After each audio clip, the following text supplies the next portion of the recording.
নমস্কার বন্ধুরা, চলে এসেছি নতুন একটি ভিডিও নিয়ে। তো আজকের ভিডিওটি হলো বার্ধক্য ভাতা নিয়ে।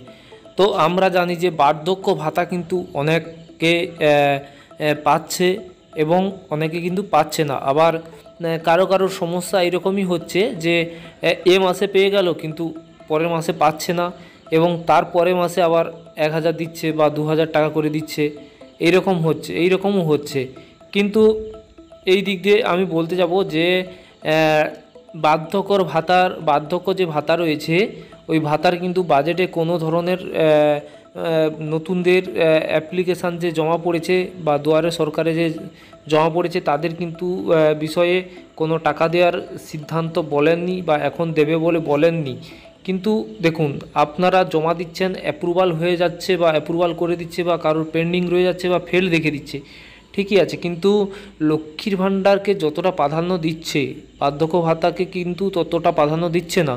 তো এটা খুবই দুঃখের বিষয়। বার্ধক্য ভাতা মানে বয়স্ক মহিলারা যারা বা মহিলা বা পুরুষ যারা বয়স্ক রয়েছে বার্ধক্য ভাতায়, তো তাদেরকে কিন্তু টাকা দিয়ে দেওয়াটা সময় মতন উচিত।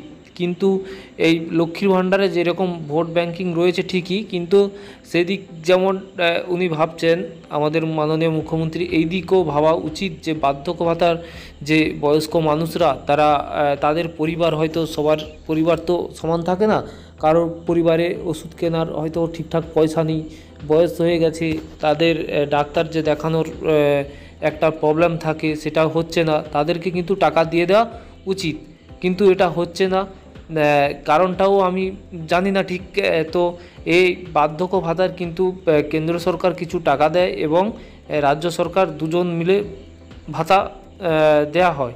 তো সেটা সঠিকভাবে বার্ধক্য ভাতা পাচ্ছে না, বা যারা অ্যাপ্লাই করেছে তাদের কোনো স্ট্যাটাস অনলাইনের সুবিধাও রাখেনি যে অনলাইনে স্ট্যাটাস চেক করে নেবে, সেই রকম কোনো সুবিধাও রাখেনি। সেটা দেখতে হলে আপনাদেরকে হয় বিএসকে যেতে হচ্ছে, মানে বাংলার সহায়তা কেন্দ্র বা বিডিও অফিসে গিয়ে সেই স্ট্যাটাসটা চেক করে আসতে হচ্ছে যে আপনার অ্যাপ্রুভাল হয়েছে কি না।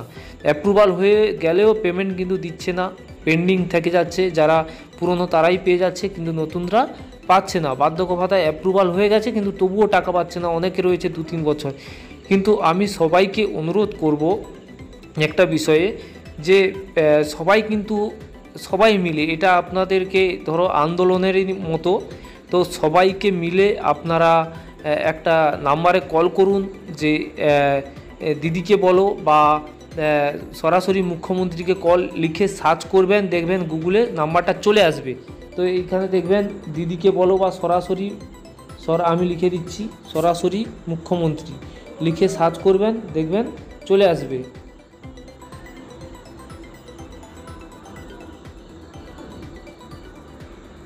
এই যে লিখে সার্চ করবেন, এই যে চলে এসছে, দেখতে পাচ্ছেন আমাদের মুখ্যমন্ত্রীর ফোন নাম্বার দেয়া আছে।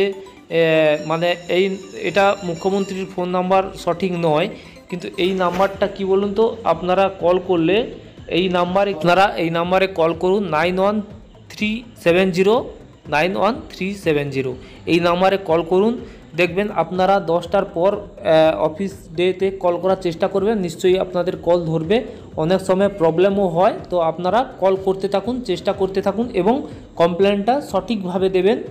সঠিক আপনাদের জেলার নাম, আপনার নাম, ফোন নাম্বার ইত্যাদি দিয়ে আপনারা কল করবেন। কেউ যদি না পাচ্ছেন, হয়তো অ্যাপ্রুভ হয়ে আছে পাচ্ছেন না, বা কারোর অ্যাপ্রুভ হচ্ছে না, আপনারা কমপ্লেন দিয়ে তারপরে আপনাদের কমপ্লেন নাম্বারটা নিয়ে নেবেন।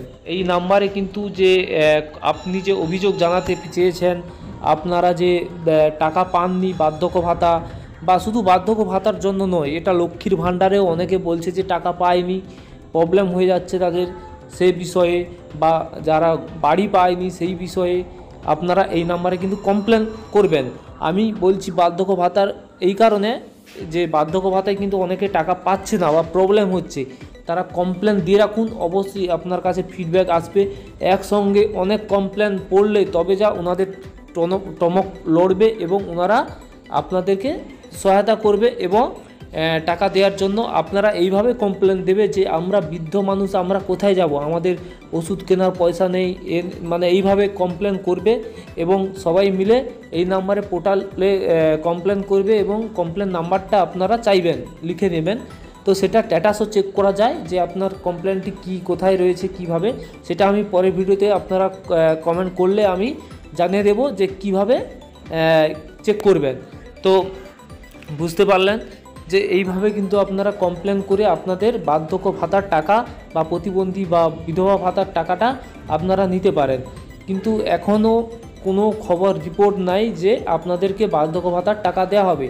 তবে যেহেতু খুব শীঘ্রই ভোট রয়েছে, তার আগে আপনারা কমপ্লেন দিন। সেই ভোটের আগে কিন্তু ওনাদের টমকটা লড়ে, কারণ ওনারা ভোটের আগেই টাকা দেওয়ার চেষ্টা করে যাতে আপনি ভাবেন যে টাকাটা দিয়েছে আমি আনন্দে খুশিতে ভোট দিয়ে দিই। এই কারণে কিন্তু আপনাদেরকে ওই ভোট অবধি টাঙাবে। তো তার আগে আপনারা কমপ্লেন দিয়ে রাখুন। কেননা দেখুন, লক্ষ্মীর ভাণ্ডারে ভোটের আগে অনেক কিছু হয়ে যেতে পারে, কিন্তু বার্ধক্য ভাতা বিধবা ভাতা এগুলো নিয়ে বেশি একটা করে না, মানে বেশি চিন্তাভাবনা করে না। তাই আপনারা কিন্তু জানান যে আমাদের প্রকৃত পাওয়ার উচিত কিন্তু আমরা পাচ্ছি না। এইভাবে আপনারা কমপ্লেন জানান এবং আপনাদের টাকা যেন আপনারা পান, আমি এই ভিডিওটার মাধ্যমে মানে বলার চেষ্টা করছি। তো ঠিক আছে, আজকের ভিডিও এই পর্যন্ত। ভিডিওটি ভালো লাগলে লাইক কমেন্ট করুন এবং চ্যানেলটিকে সাবস্ক্রাইব করে রাখুন।